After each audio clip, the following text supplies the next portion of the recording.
One day, a wise professor walked into his classroom carrying a large, empty glass jar. His students looked at him confused, wondering what lesson could come from a simple jar. The professor smiled, placed the jar on the table, and began to fill it with large stones until no more could fit. He asked, "Is the jar full?" The students replied, "Yes, it is full." But the professor shook his head. He then took a box of small pebbles and poured them in. The pebbles rolled into the empty spaces between the stones. Again, he asked, "Is the jar full now?" The students laughed and said, "Yes, now it's really full." But the professor wasn't done. He took a handful of sand and poured it into the jar. The sand filled every last gap between the stones and pebbles. The class cheered, "Now it's full." The professor smiled, but then he picked up 2 cups of tea and poured them into the jar. The tea seeped in easily without spilling. The students laughed in surprise.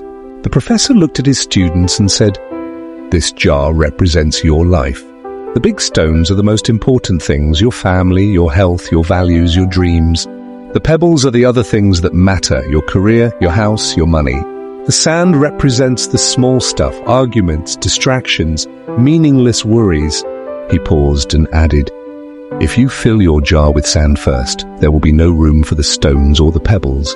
That is how many people live. They waste their lives on small things and forget what truly matters.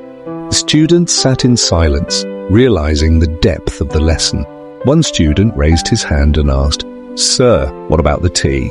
The professor laughed and said, "No matter how full your life seems, there's always room to share a cup of tea with a friend." The class erupted in smiles. That day, everyone walked away, not just with knowledge, but with wisdom. So remember, focus on the big stones in your life first. Don't waste your jar on sand. Comment stones first if you agree that family, health, and values should come before everything else.